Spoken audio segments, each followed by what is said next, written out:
What's going on, everybody? Welcome back to the Going the Distance podcast presented by ImmaculateSports.com. Twitter's at ImacSports.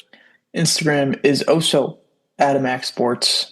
TikTok, YouTube, Immaculate Sports. We are back here with episode 282, and we got to watch a little bit of spring training baseball. Not a lot was televised. We'll get into that later.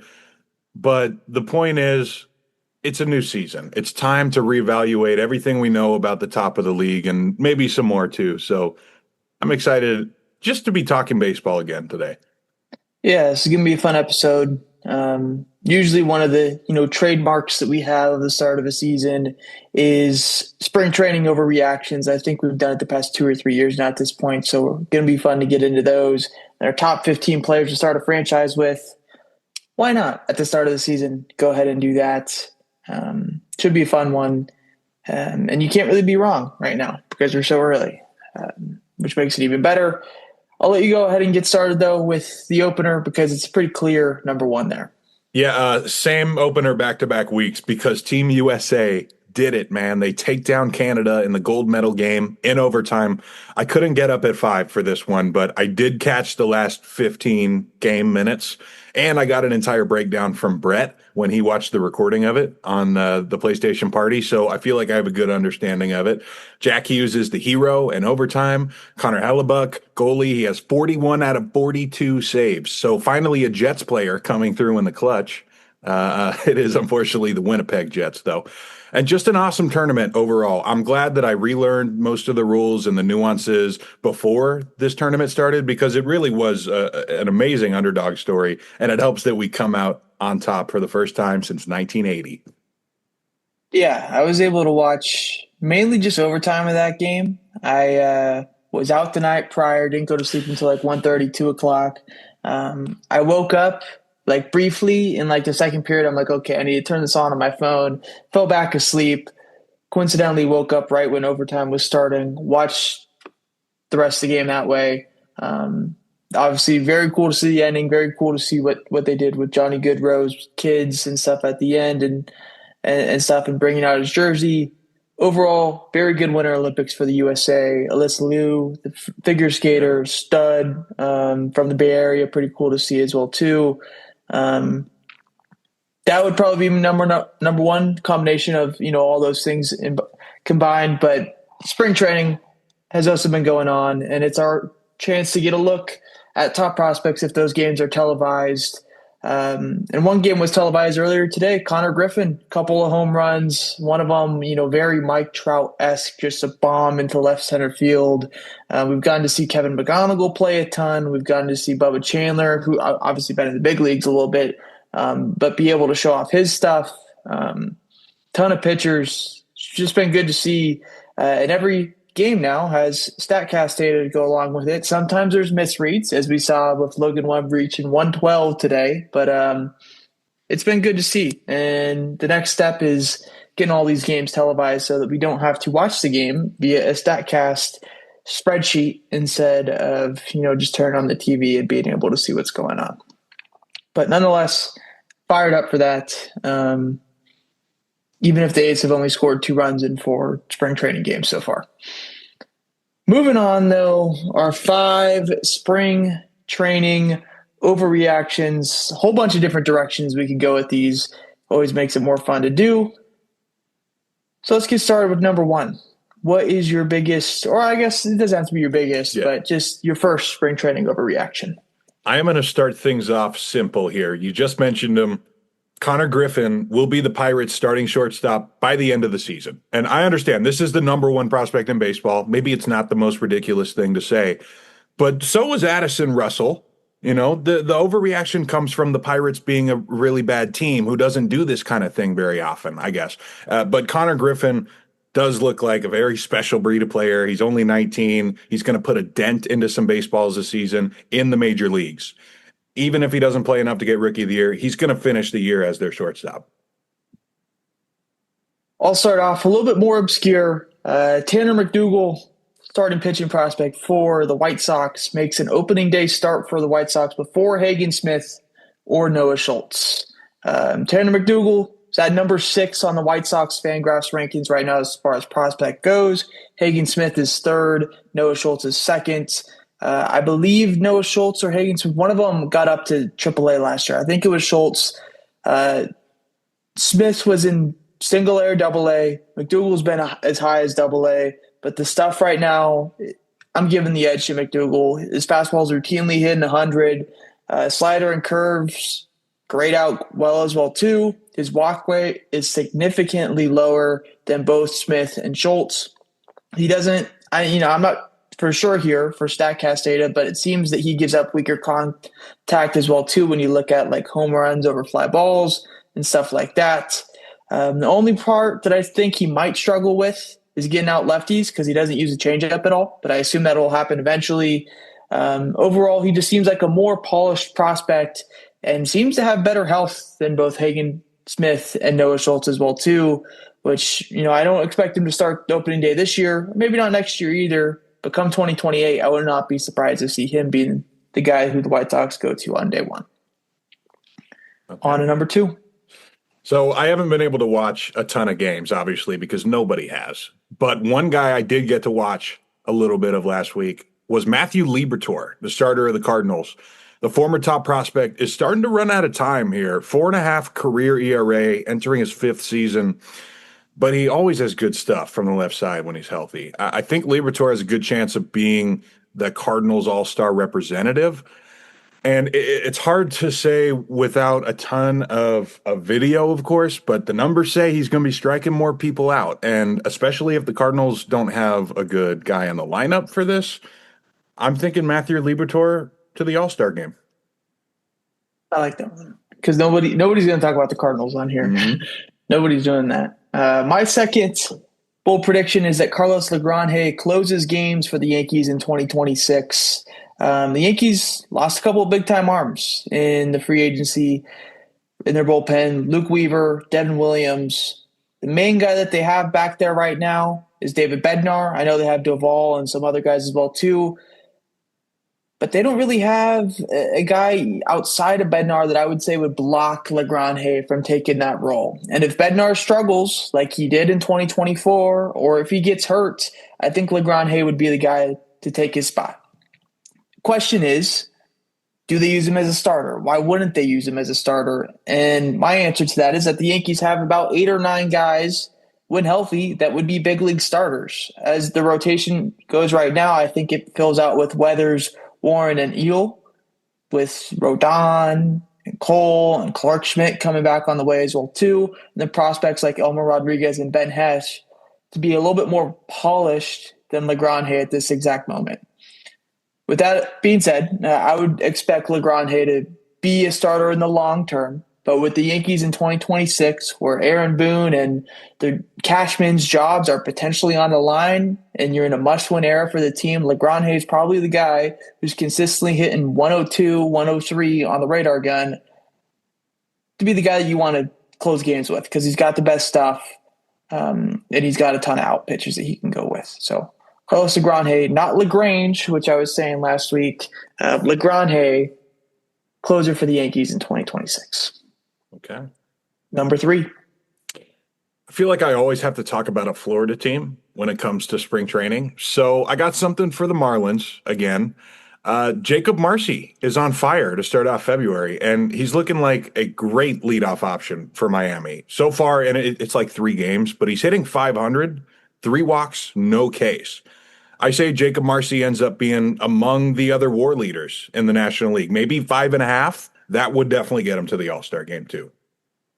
He was on pace for that last year. Just see if he does it over 162 instead of 65. Exactly. My number 3, kind of similar to the prospect one that you had. I have that Kevin McGonigal will break camp with the Tigers. Clear reasons why it won't happen. His highest experiences in Double-A. The Tigers have proven big leaguers around the infield. Keep them in Triple-A to start the season. And if you keep them in Triple-A, you'll probably get that extra year of service time. But why it will happen is that the Tigers have been playing him at shortstop to start spring training. The position that probably has the biggest whole out of the positions that McGonigal can play on their big league roster of second, shortstop, and third base, assuming that McKinstry or Colt Keith plays third and Gleyber Torres plays second, of course. They're hitting him second in these spring training games. Obviously, spring training games don't dictate a ton when it comes to regular season game lineups, but if you watch his at-bats, he just completely passes the eye test. He has solid contact to all fields. He has a super good understanding of the zone, and he doesn't look overmatched versus big league pitching, which is really rare for a guy, at his size and his stature, to be able to do so young in his career. Also, as we've seen, they're not going to pay Tariq Skubal, so every win this year counts to something and winning the division, which Central could maybe be a bit more competitive this year. If they call him up, 3 weeks now or 3 weeks after opening day instead of to start off the season, that could be the difference in winning the division, being a wild card team, or not making it at all. And McGonigal definitely gives them a good chance to win. He's a fun player to watch. It's very much like old school, like don't strike out, put the ball in play, line drive. He's like a 70-year-old hitting coach's dream. That's how I describe him. But he's a fun player to watch, and I think he is about as high of a ceiling as a prospect that we've seen in a long time. So McGonigal breaks camp with the Tigers. Tigers definitely all in at the moment, too. Yeah, with Framber. Number 4. All right. Once again, I just got to mention it's been so hard to find information on everybody. And I have a feeling a lot of us are going to the same sources, Pitching Ninja and TJ Stats. So that's how I know a guy like Chase Burns has been a very big topic for spring training. So I went with a similar direction. The Minnesota youngster, Mick Abel. He had an 8 ERA in a short stint with the Twins after the trade. But there's going to be a lot of opportunity to throw innings in Minnesota this year with all of their injuries and trades. So Abel just went 3 shut, 5 Ks, no walks against that Detroit team and most of their starters. If he really has improved his control, why can't Mick Abel do what every other big 6'5" right-handed prospect has done? Strike out a ton of dudes and win some games. So I'm going to say Mick Abel figures it out in Minnesota. I like that. There's a ton of projects in Minnesota. Him, Taj Bradley, Zippy Matthews, David Festa, a whole bunch of guys that they could look at. My number 4 is that Carter Baumler, Rule 5 draft pick for the Texas Rangers, wins the closer job in Texas at some point in the year. As I said last episode, or whenever we did the offseason grades, I hated what Texas did to their bullpen. It's really only Robert Garcia down there at this point. Baumler was a Baltimore farmhand, Rule 5 draft pick by Pittsburgh, and then traded immediately after to Texas. And he's got a fun repertoire. He's a very high arm slot guy, features a fastball of nearly 20 inches of induced vertical break, while maintaining a really good vertical approach angle, which means it kind of is the exact opposite of the angle that hitters are swinging, meaning that there's way less time and way less space that the hitters can make contact with his fastball. He also features a hammer of a curveball that breaks really hard and still throws about 85 miles per hour. Along with this, he can mix in his plus slider that practically splits both those pitches like right down the middle. It's actually kind of crazy when you look at his pitch plots. With the opportunity that you're guaranteed to get from being a Rule 5 draft pick where you just have to be on the big league roster. We even saw it last year with the A's with Noah Murdock. He was a guy who should not have been on a big league roster, but he got opportunities late in games early in the season because he was that Rule 5 draft pick and you kind of have to throw him out there to do stuff. Baumler's going to get opportunity, and I think he runs with it. And with Texas's bullpen, I think he's the guy that wins the job at some point in the year. And then the last spring training overreaction is what? Well, I got to have an A's take. It's kind of tradition, and we both know the entire roster so well. I think the lineup's going to be fine, despite what we've seen so far from the squad. So I have no notes about the lineup. We know who's supposed to take a jump, and obviously the others have already been extended. So let's talk about the pitching staff. First of all, I don't think Gage Jump makes the opening day roster. I think he could strike out 9 in a row next week and still not get the call, even though the A's have rushed college players to the bigs before. He could come up before July, but just not right away. I've seen some cool stuff on Twitter, probably retweeted by you, mostly about guys like JT Ginn and Alvarado. But I'm going to say that Jack Perkins does end up leading the team in saves. We love our veterans. We love our 102 mile per hour fastballs. But I have a feeling our quote best matchup guys are going to be coming into the game in the 6th inning because it's going to be such a wild race to the finish, offensive minded games. So, leaving the big crafty righty in a bigger role because someone's got to come in if everyone else is thrown already. Because I do think he makes the team. I think Jack Perkins makes the team, even though Fangraphs disagrees with me. Yeah, my last take is an A's take. I'll say something about the lineup right now as well too. I do think it's funny, like looking at all the Twitter or X comments, like after the games right now. They're like, "No way, we're going through this, man. This is impossible."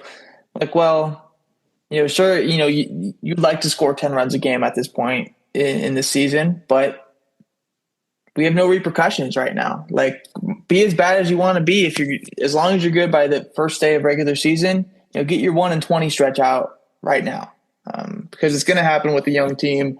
If they start off bad, maybe they start off good in the regular season. Who knows? My overreaction is on the pitching side, though, as well, too. And it involves JT Ginn.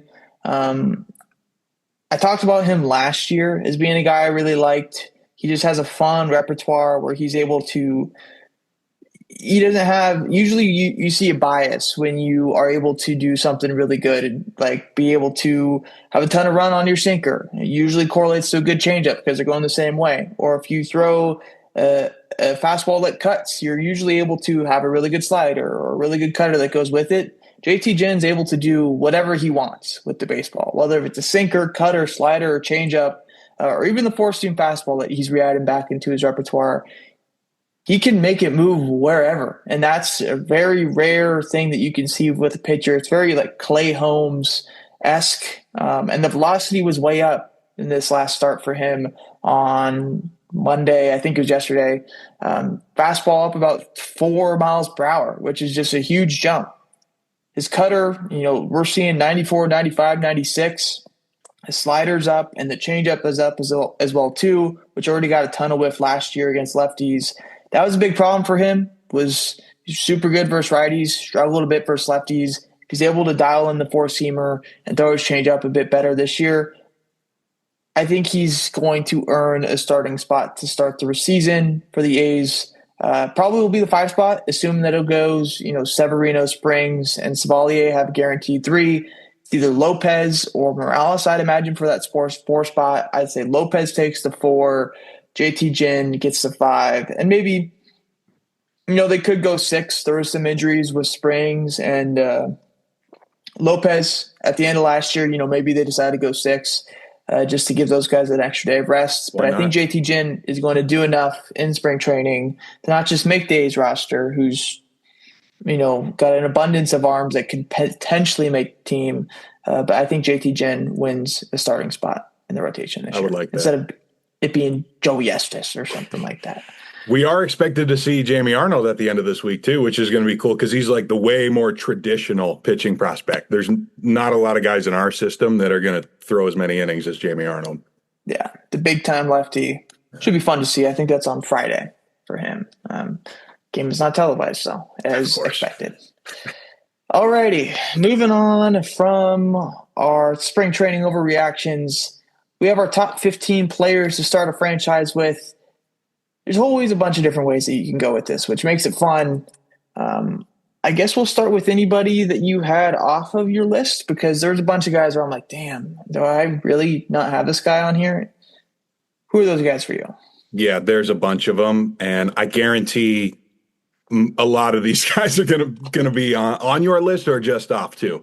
Ellie De La Cruz, Nick Kurtz, Connor Griffin, Pete Crow Armstrong surprisingly didn't make it for me. Same with Corbin Carroll, Rock Chilowski. Yeah. Then my other 2 starters, I just didn't have a lot of starting pitching. Crochet, Yamamoto. Yeah, might just off. I think I have six guys here. Fernando Tatis is one of them, maybe a bit of a shocker. I just feel like the bat doesn't have the ceiling anymore. Junior Caminero, I really like, but I just don't think he's as good as these 15 guys. Geraldo Perdomo, I wanted to give a shout out to. He had a great season last year, but it's just a one off right now. If he does it again next year, maybe we're talking about him legitimately being on these lists. EDLC, Ellie De La Cruz is another guy as well, too. Just too big of a strikeout issue to ignore there. Connor Griffin, great prospect, but he's still a prospect. The rest of these guys on this list are not prospect anymore. They are proven big league players. Yoshinobu Yamamoto, we saw, he's a guy that you want with the ball in the ninth inning of Game 7. Literally saw it firsthand, 10th inning as well, too. He just isn't as good as these other guys in the grand scheme of things. Rock Chalowski is another fun one. I didn't even think about putting him on here, but he probably just misses the list. And anybody over 30 that's not Shohei Ohtani or Aaron Judge missed the list. So let's get into number 15. All right. I'm going to start this off with the guy you mentioned, Junior Caminero. About 3 years ago, we both were kind of hoping he'd be here by now. And hey, he just hit 45 homers in his first opportunity to start. He probably could play shortstop for you if you needed him to, but Tampa Bay has a completely different philosophy when it comes to that position. So I have him here because I expect massive things on here. There's a lot of flexibility with him. And, if he does end up staying a corner infielder too, he can put on way more power than he already has, which is a 45 homer season. Yeah. Caminero is probably my number 16. I did forget to say that. The power is legit.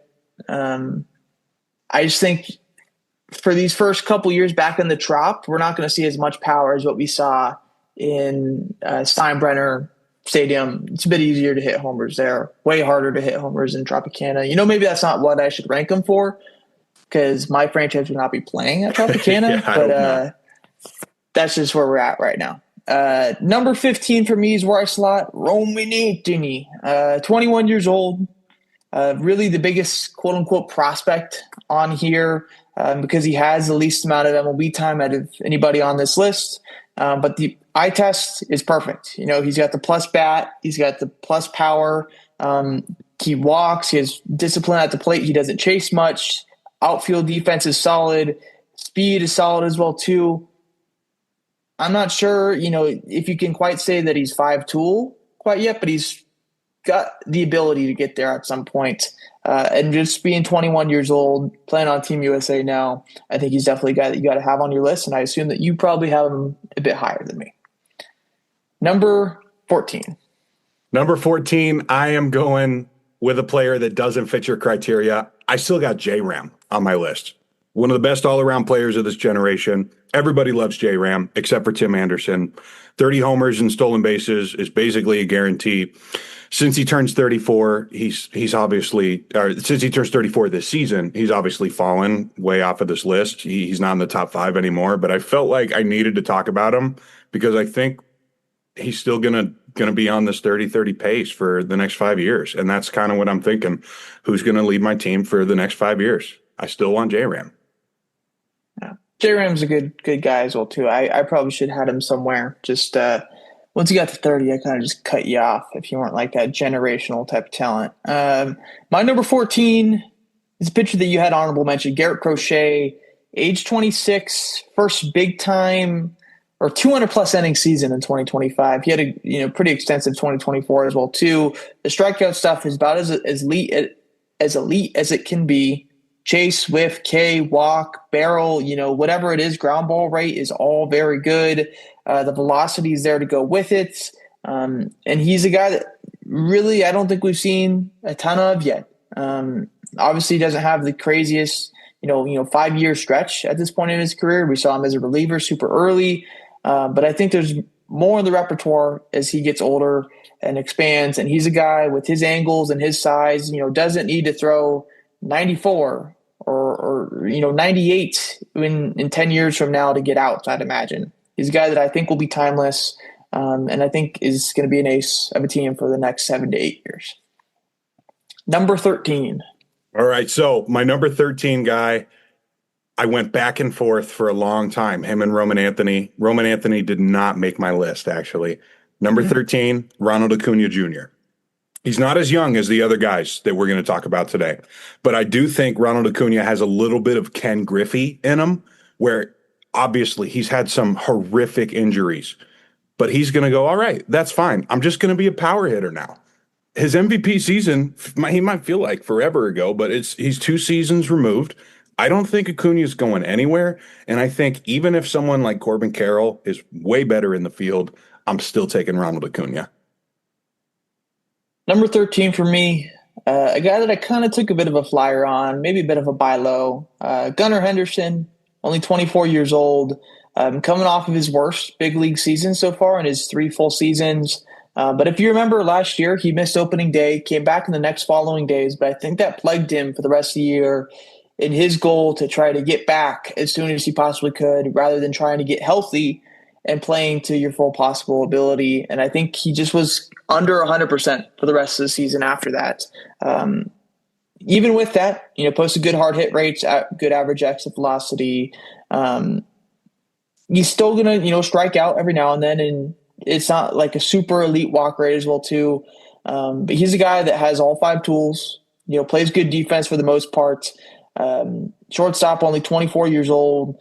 Definitely has a long-term progression if he wants to play third base as well too. The power can definitely get up to 45 homers a year, I'd imagine. And like I said, only 24 years old. Like, he's super young still. I think that is forgotten about a bit with him. But maybe not as big as a sure thing as these other guys on my list. Number 12. All right, with number 12, I'm going to go with Jackson Chourio, just 21 years old and the plate discipline of a veteran. These guys usually have a pretty long career.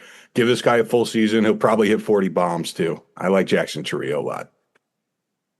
Number 12, I kind of battled here. I didn't really know what to do. I put Cal Raleigh at number 12. 29, so he is kind of on that edge.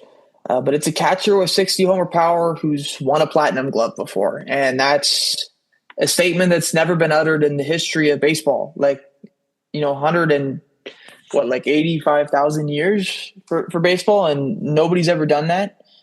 Pretty ridiculous. Obviously, there's holes. The swing and miss is something that's big with him. He chases a ton. But I feel like he has a really good understanding of who he is at the plate. Obviously has done a really good job of, handling a pitching staff, which is not something that you can really put in numbers. The durability, 700 plate appearances last year as a catcher, 628 the year before that. Very durable, big time pop. Can probably imagine he's going to hit 40 plus every year for the next, 5-6 years, I'd imagine. And with his ability behind the plate as well too, I think he's here to stay. Not to the point that he was. I don't think he's going to win an MVP, but he's still going to be pretty damn good and best hitting catcher in the game. Number 11. 11 is where I have Cal Raleigh. I'm glad we're on the same page. It's kind of a tough one to diagnose, but he is the best catcher in baseball. He does have ridiculous pop. I don't think he's going to hit 60 plus homers again every year, but he does so much for Seattle behind the dish too. Like you were saying, I think he has earned a spot on this list. Number 11, Ronald Acuna. Definitely has one of the highest peaks of a player that we've seen in a long time. 1,000 OPS season with 41 homers and 73 stolen bases in 2023. It just seems like an anomaly when you look at whatever statistic you want to look at with him that year. Obviously, it's come off with 2 torn ACLs, something that usually is like a career ender for an NFL player or an NBA player. For a baseball player who's a corner outfielder, and probably once we get into his 30s, likely a DH, I'd imagine, just with how things go. I think he's going to be just fine because the bat is so damn good. He's very aware of who he is at the plate. 17.2% walk rate in 2025 was 99th percentile. Doesn't chase much. The bat speed is elite, which I can imagine will probably plateau and stay up there for a long time as he gets older, and probably puts on even more muscle once he stops playing the field. The barrel is high. Expected slug, whatever you're looking at, it's pretty elite. Obviously not the greatest fielder because he's torn his ACL twice, but the arm strength is still there as well too. Sprint speed is solid. Ronald Acuna is a stud. Would have been 4 or 5 if he Yeah. did not tear his ACL twice. That's a guaranteed thing. Just when you look at him and that injury potential, it's scary. It is very scary, and that's why he's not higher on the list. Number 10. Number 10, I'm going with Frankie Lindor. Lindor is one of the most valuable guys in baseball. And the reason he's still here is because I still view him as the Jeter to Juan Soto's A-Rod. So I do think the Mets will eventually win a World Series with this group. But you just can't put him over Soto, of course, because he's such a freak. And we'll talk about him later on. But Lindor is a guy that could definitely age nicely, considering he hasn't slowed down a bit at age 31. He just stole another 30 bags last year. So I'm still buying in on Lindor having another crazy 6, 7, 8 years maybe, because I know I did the 6, 7 thing, which is unfortunate. My brain just auto does it. But anyways, man, Lindor could definitely finish with some counting stats up there with Derek Jeter, and that's why I still include him in the top 10. Yeah, I left Lindor off the list. I love Lindor as a player. Obviously, super good. I think for probably like you said, the 6, 7 years. Yeah. But there's 24-year-olds that are doing what he's doing now, and that makes it tougher for me to put him on the list. Which leads me to number 10, a 25-year-old Corbin Carroll. 31 homers, 32 stolen bases in 2025, 22 homers, 35 stolen bases in 2024, 25 homers and 54 stolen bases in 2023. 3 consistent seasons of being, pretty much 25-25 at least. Elite right field defense, 96th percentile in range, 98th percentile in sprint speed. The power, is one thing with him that you could kind of see not be, he's never going to be a 40-homer guy in my eyes, but I think he's a guy that's easily 25 homers and 30 to 40 stolen bases every single year for the next 7 to 8 years in my eyes. The contact isn't, super consistent. He strikes out a bit, chases it a bit, whips a bit as well too. But he's such a tough out, and he's a guy that coming out of left-hand batter's box is getting down the line as quick as he possibly can be. He's a stud, has obviously dealt with some smaller injury stuff, shoulder, hamate bone this year. I expect to see the power drop off a little bit this year. In the long grand scheme of things, I think he's going to be a great player and the guy that you want to lead off your team in Arizona. Number 9. Number 9, I'm going with Gunnar Henderson. I think Gunnar has the potential to surpass the ceiling of guys like Corey Seager and Fernando Tatis, especially in power. Guys that would have been on this list if we did this a couple years ago and have fallen off.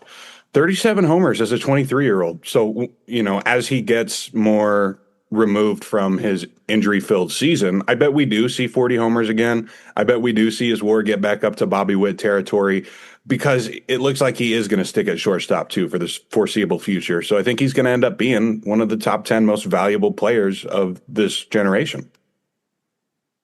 Number 9 for me, one of the great what ifs I feel like in baseball in the past 10 years is, what if Byron Buxton never got hurt? What does he look like? The answer to that question is Julio Rodriguez. He looks exactly like Julio Rodriguez. He has elite bat speed, top tier range, top tier sprint speed, really, can do it all on a baseball field, and is an athletic freak at the same time, 6'3", 225. And Julio is my number 9 guy. There is no injury history with him. He's had at least 600 plate appearances in the last 3 seasons. The power is usually there. He's, obviously hasn't posted like a 900 OPS season yet, but he's got the ability to lock down center field. He's got elite sprint speed. The bat speed is there to show you that, he does have that power. He's maybe just playing in Seattle can harm you in that way. Pretty much everything he does is elite except for like strikeout and walks. But he's exactly what you want as a center fielder. He's still only 25 years old. And I would not be shocked if there's, a 40-40 MVP season in there at some point in his career, because it's definitely possible with J-Rod and his ability on the field. Almost on to the top half here. Starting off with number 8. Who do you have? At number 8, it is my turn to talk about Julio Rodriguez. I've had my doubts in the past, and I haven't hit it either. I think it was 3 seasons ago I predicted him to be a disappointment for the AL, and he might have. had a disappointing season, but he's definitely figured it out. Like you said, the 40-40 potential with this guy is for real. And, so does Ellie, and so does Pete Crow, and so sometimes does Corbin Carroll. But I think the difference is this guy's about to hit his prime this year. I don't think we've seen the peak of J-Rod, and it's going to be pretty tough for any other center fielder to match his WAR for the next 5 seasons. So that's why I did end up moving him up a little bit from where I originally had him. Number 8 for me, guy who's a little bit older than J-Rod. This is where I have Vladimir Guerrero Jr., 26 years old, and probably has one of the best Hall of Fame cases of a 26-year-old that we've seen in the last 5 to 10 years. Over 1,000 hits, approaching 200 homers, OPS over 860 in his career. And if you look at the Savant page, it's all red, aside from base running and fielding. But every single hitting statistic, it's red, man. Elite expected batting average, elite bat speed, elite chase, elite K, walk, whatever it is. Like, he is the definition of a tough out and a true hitter at the plate. And I know in the past 3 years, there's been 2 seasons in there where you're like, wow, this isn't really a top 8 player in baseball OPS /line, 789 OPS in 23, 848 in 2025. But he's been one of the most unlucky hitters in baseball, and I feel like that's rarely ever talked about. When you look at expected versus actual, he has one of the biggest deviations in those numbers. So I think big things are coming for Vladimir Guerrero Jr.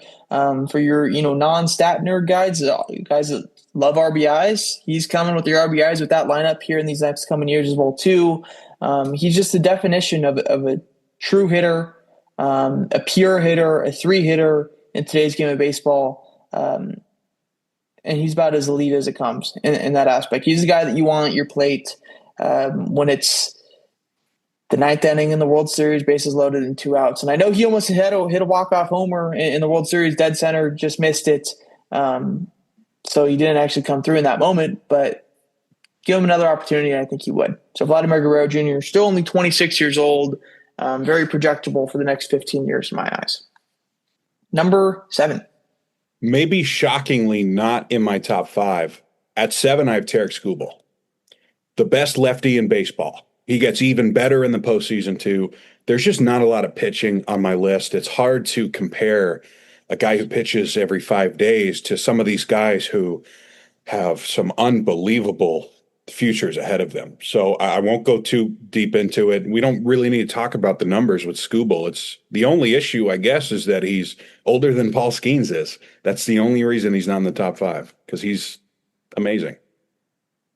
Number 7 for me, this is where I have one of the 30-year-olds. Aaron Judge, 33 years old, is number 7 for me. If you thought you saw a whole lot of red on Vladimir Guerrero's Savant page, just go look on Aaron Judge's, and you see a whole bunch of 100th percentiles, the darkest reds that you can find on this website.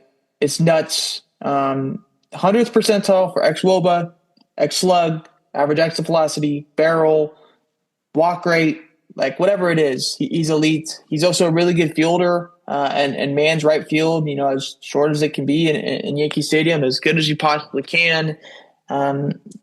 Doesn't have a ton of injury history as well too, which I think is pretty rare for guys his big.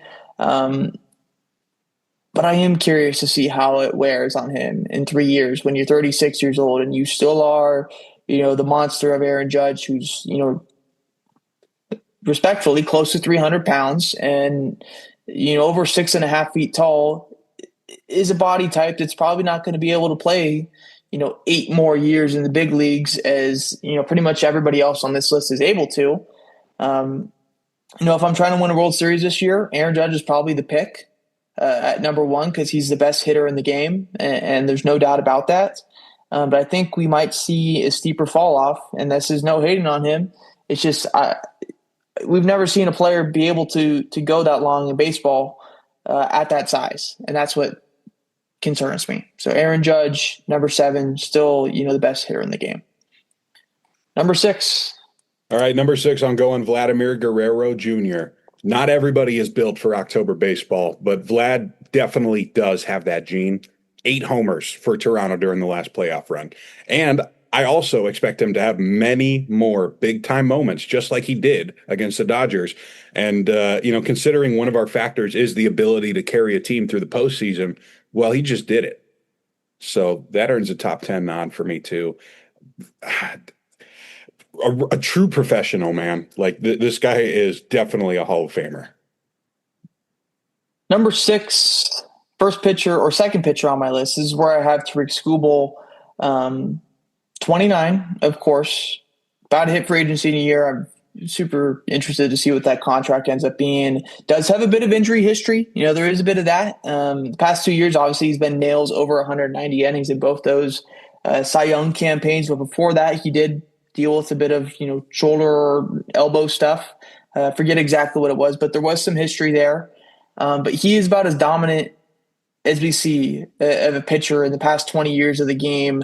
And if there's any reason why a pitcher should be high on this list, just look at those Tigers teams from the past 2 years, where it really was in those playoff series is when is Tariq or Tarek going to be able to start these games for us? Because when he starts, we don't lose. And I know it didn't go that way in Game 5 of the ALDS against the Seattle Mariners, but it sure as hell wasn't his fault that they lost that game, considering he went, 6 innings, completely shutting out the Mariners for his time being. Just the Tigers could not score. And when you look at that team and you look at that roster, it's a bunch of misfits in Tarek. Or at least it was the past 2 years. Maybe not with if McGonigal comes up and Framber Valdez, who's been a pretty consistent starting pitcher the past few years. But Tarek Skubal's the sole reason why they were there. And if you have an ace that you are going to win every single time that he goes out there, you just need one run. Yeah, he's going to be pretty high up on this list, even if he is 29 years old.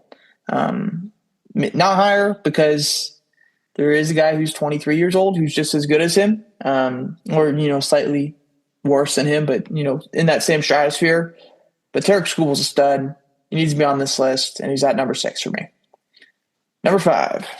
All right, number 5. I'm going Juan Soto. Not necessarily a close case on if he can become a 5-tool player. He did get better in the outfield. He did steal 30 bags. It's just not on the same tier as a couple of the guys above him on this list.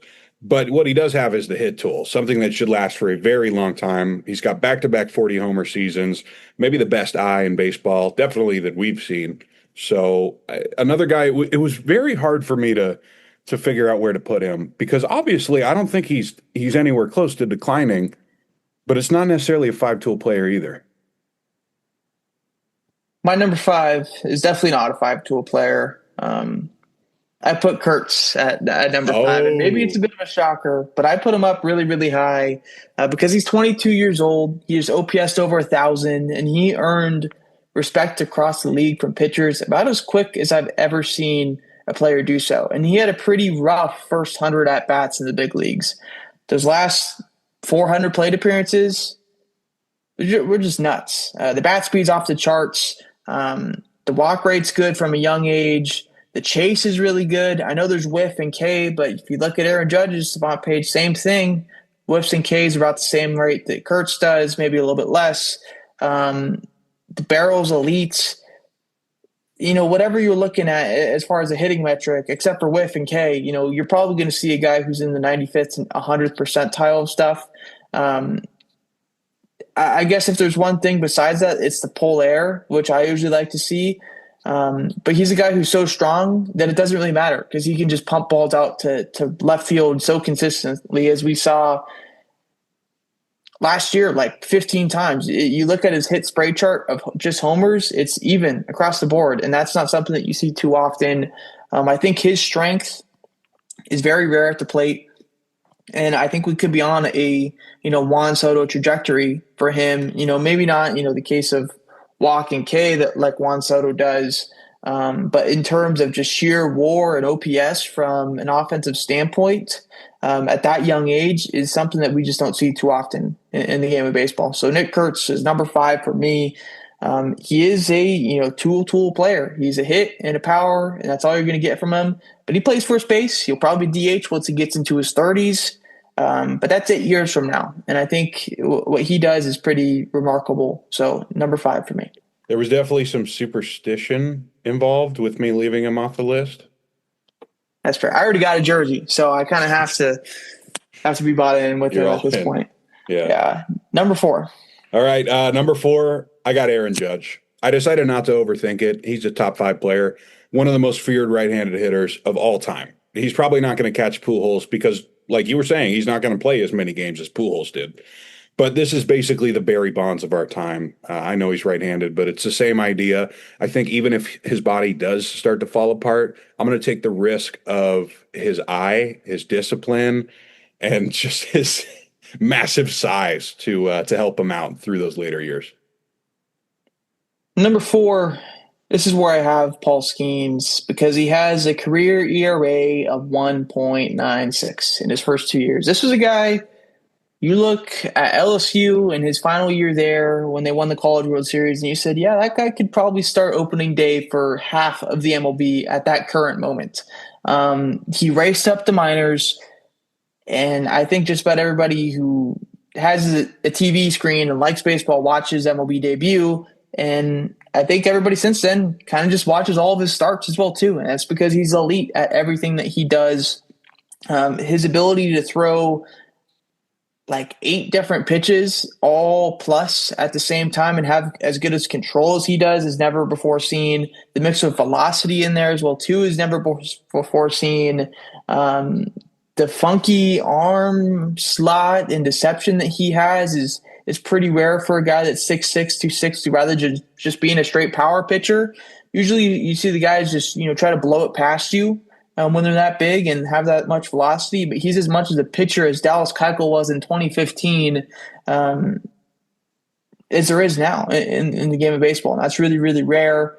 If the Tigers make, or not the Tigers, if the Pirates make the postseason, he will be that same type of schoolboy guy where you're like, when does he pitch? Because we're probably not going to win those games. They also have Bubba Chandler, who was a guy I wanted to put on an honorable mention as well too, who's fun. But he's schoolboy, but 6 years younger and throws from the right side, which is he gets you top 5 on the list. That's as simple as that. Number 3. Number 3, I will be going with Bobby Witt Jr. In a down year, Bobby Witt still leads the league in doubles. He accumulates a ridiculous amount of WAR, getting him 4th place for the MVP in that down year. Another thing you hinted at with a different player, the fences are coming in at Kauffman. So even though that doesn't really affect our simulation, it definitely will affect real life. The offensive numbers are only going to go up along with the speed and the fielding and, 5 tools. Another guy with 5 tools only going to get better throughout the years. And number 3 for me is where I slot Juan Soto, 27 years old, and he's got a projectability that should suit him into his 40s, partially because that's how long the contract's going to be. But he's a guy who's hit 40 homers plus in the last 2 years.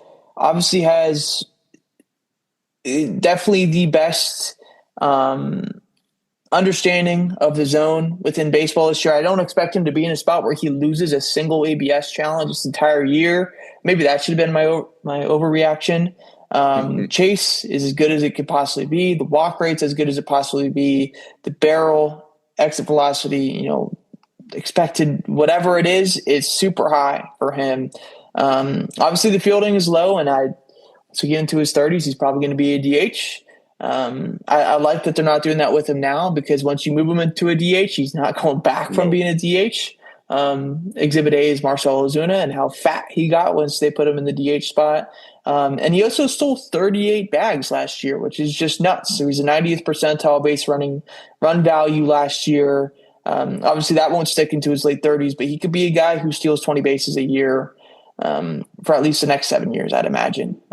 Juan Soto, the Ted Williams of modern day baseball, the best understanding of the plate that we've seen in a long, long time.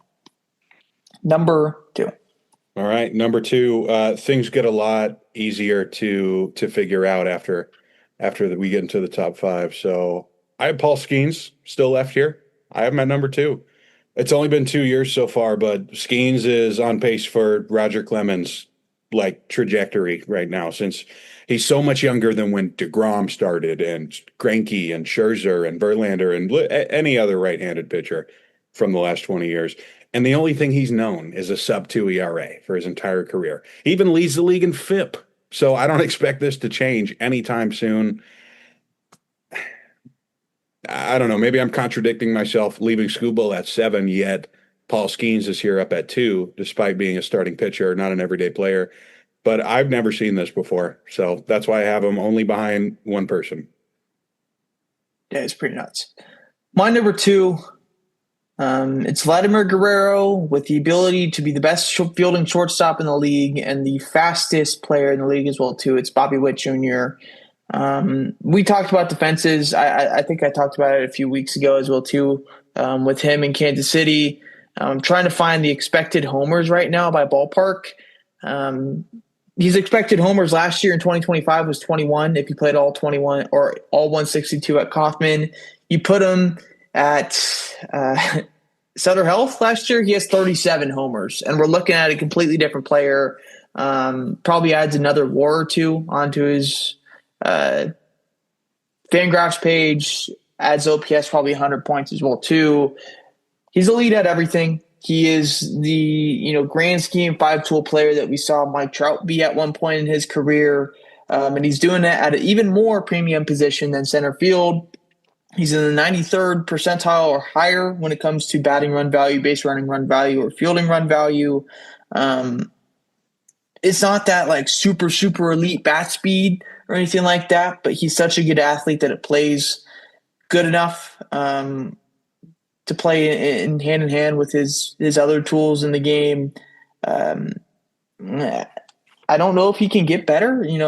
Is that even possible? But he's a guy, he's a shortstop who can realistically post 10 more seasons pretty consistently without even having like his best possible year. I would not be shocked if at some point he gets up to like 12 or 13. And if he does, we're looking at easily the best player in baseball. I think he is, if you just go raw best player in baseball, he's probably number 3 for me right now behind Ohtani and Judge.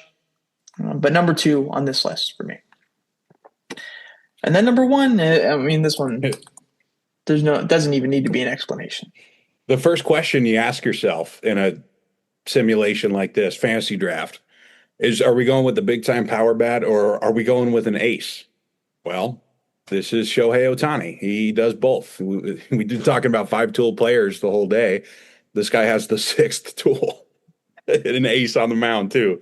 So at the end of the day, we're probably talking about a top 5 player in MLB history when he's all done. Yeah. If you could have Aaron Judge or Tarik Skubal, let's make it one decision. But if you can have them both at the same time and condense them down in one roster spot, you take Shohei Ohtani because that's exactly what he is.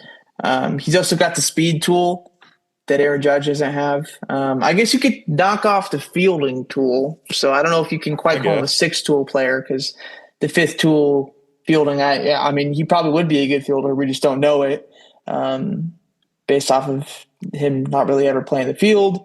But like I said with Judge, 100th percentile stuff, he's pretty much on par with that. And then when you look at his pitching stuff, you're like, oh, did I actually update the stuff or was it still his hitting stuff that gives all that red? No, you actually did update it. He's just that good of a pitcher as well, too. Along with that, he's the biggest brand in baseball. Obviously, if you're starting a franchise, you got to put butts in seats for tickets and generate revenue. And he's the biggest name in baseball by 3-4 fold at this point. Right now, he's 31 years old. The age, whatever there, he's still going to be good for the next 7 to 8 years in my eyes. You said top 5, I'd say top 1. Like, as far as the most talented players that we will ever see in the game, yeah, I guess you can make a case for Barry with how good his peak was. But Shohei, I think, is going to be number 1 in my eyes. He will be, unanimous Hall of Famer when it's all said and done. He'll probably have the most MVPs. He'll probably pass Barry Bonds in that category. Counting stats, he's not going to be having the most homers, the most hits, or the most strikeouts, the most stolen bases. But when we look at peak Maybe and we World look at the Series. talent, yeah, the World Series, he'll have that. But when you look at just the talent, there's nobody ever been like him in the game. Because Babe Ruth was doing this stuff 100 years ago against alcoholics while still being an alcoholic, and he wasn't doing both at the same time. And Shohei does both. Like that's just doesn't make sense. Literally does not make sense. He's a road to the show player. They had to expand road to the show so you could be a two-way player, just so you could be like Shohei Ohtani. That when they have to change the video game for you, that's how you know that you're elite. Um, he's number one by a wide margin. Beyond imagination. Next time we do this, we should split him up into two players because he's too OP. So we do pitcher and then we do batter because that's what they do on Yahoo Fantasy. They probably won't be in the top 15. Yeah. All right, that's it for that list right now. NFL Combine is this week. Yeah. You got some stuff here. Kyle, I got 5 players not everybody knows about, but you should definitely check them out at the Combine because they could dramatically change their draft stock this week. Thursdays when the drills start. So let's just get right into it. Number 1, you personally, Kyle, don't have to worry about this guy. A polarizing late round quarterback. I'm interested to see. That's Taylor Green from Arkansas. I watched him play a full season at Boise. He's a little careless with the football, but he's also a complete freak at 6'6", very powerful arm. He's not going to be a starter anytime soon, but there always seems to be a market for this guy. Like even Joe Milton would probably go for a 3rd round pick tomorrow if he was traded. Yeah, Taylor Green. Yeah. I enjoy watching him play football. There is a wide spectrum of possibilities with him. With the high end, being that uber athletic quarterback, Cam Newton type guy, and the low end being Felipe Franks, special teamer in 2 years. For sure. But I love the risk that gets people fired sometimes. So we'll see how he looks at the Combine. My number 2 guys, actually also from Arkansas, running back Mike Washington Jr., 6'2", 230 pounds. We just need to see this guy run, and he'll shoot up the draft board. Sometimes they don't. Kyle Monangai didn't shoot up the draft board. He still went in the 7th. But this running back class sucks. So, there's no superstars. It's all rotational guys. So if a guy like Mike Washington looks like a starter, he'll go from the 6th round way up the draft board. Number 3 is a fun one. Bryce Lance, North Dakota State. Yes, this is Trey Lance's brother, but he plays receiver now, no longer quarterback. 6'3", 210, supposed to be pretty fast, but really is known for being a jump ball guy. I've watched him a couple times at North Dakota State on TV, and he did look like Christian Watson when he played there, but he's only projected in the 4th round right now. So another guy, they just got to see him in person, not on what's like Channel 13 where like Barstool announces the game sometimes, like on that network. We got to see him, play against some competition first. Number 4, we're going to the defensive side of the ball here with Malachi Lawrence, edge rusher, Central Florida. Very well-rounded, 260 pounds, 20 career sacks at UCF. He also is ranked outside of the 4th round, despite being a potential starter off rip. So he's definitely a guy to watch out for. Very good edge rusher class, but this is when guys are going to start separating themselves because if you go look on Tankathon, he probably won't even be there, but I think he could go in the 2nd round. Last one is an offensive tackle from Arizona State, Max Ihenaker. Ridiculous athlete for being 6'6", 330 pounds. Like Caden Proctor is going to go in the top 20 for being this exact build. And this type of build is in high demand at the NFL level. Max just dominated at the Senior Bowl. He's already risen up from the bottom of the draft to the 2nd round, and I think he could go even higher with a good combine. So another guy, I guess O-line is not always the flashy pick. Maybe that's the reason he's not being talked about, not because he's not put in the work, but still a chance to rise to the 1st round. I should mention it. That's all I got for now. There's plenty more. I saw there was like a record 349 players invited to the Combine or something. So we're going to have a bunch of 40 times to look at next week. Yeah, I saw that about the amount of players and I saw people complaining about it, but I don't really care. regardless, that's Yeah. fine. Moving on, layups bowl predictions. Last week, you marked my prediction bad. as red. They won by 4. I thought they choked that game. I had Houston minus 2.5 versus Charlotte on Thursday. They won by 4. So that does go green, which is good to see. Skyler had the Knicks minus 4.5 versus Detroit on Thursday. And whatever it is, Detroit has the Knicks number this year. They beat them all 3 times. This time it was without Jalen Duran. Not Jalen Duran, Jalen Duran. Always you got them mixed up for some reason. And Isaiah Stewart, I think, was still suspended too for that one. This week, it's my final protest of a pick because we have World Baseball Classic next week, so I'll get back to the MLB picks. I just don't want to pick NBA right now. I know I got my pick right. I'm 1 for 1 this year on NBA picks, but I didn't feel like it. Hey, that's fair. I mean, to your credit, the NBA has been really hard to watch the last couple months. So that's why for my layup, I have a college game. Number 3, Michigan. They've dropped down from number 1 after losing to Duke, but it was a great game. So I expect them to cover at number 10, Illinois. Maybe 3 to 6 points is the spread. Either way, I think they should win this game by 12. Illinois just lost to UCLA, and they have a pretty bad defense. Last week, bold prediction. I was about as bold as I've ever tried to be. Jake Knapp to win the Genesis Invitational, about plus 3,000, 4,000, maybe even 5,000, depending where you got it. He was actually really good. I think he finished within the top 10. I had a really good day on Sunday. Just did not play his best on Thursday, which cost him. I don't think he would have won even if he played good on Thursday, but I was okay with that, shot in the dark, throw a dart at a dartboard with your eyes closed type thing. Goes red. But I'll give you another lotto ticket here in a minute. Skyler had number 23 BYU over number 6 Iowa State on Saturday. It's at around plus 200 because the lines weren't out yet. But regardless, that goes green. This week, I'm going back to golf to give myself another chance. I chose 2 different guys here because the odds are so stacked. Ryan Gerard at around plus 2,000 or Aaron Rye at around plus 5,000 to win the Cognizant Classic, which is a fun name, at the Palm Beaches in Florida, I think it's at. I saw people saying that this is a course that demands you to be really good with your irons from 125 to 175. These 2 guys are both good with their irons. They both played pretty well last week, which was a pretty big indicator. With Bridgman winning at the Genesis Invitational last week, I say Gerard or Rye win with a pretty slim field with no Scheffler, no Rory, no any of the top guys this week in Florida. Interesting. I was watching some of the indoor golf on ESPN. The TGL. Yeah. Interesting. I saw there was a Bay Area team and they won or something today. So I have a hat. Yeah. Oh, all right.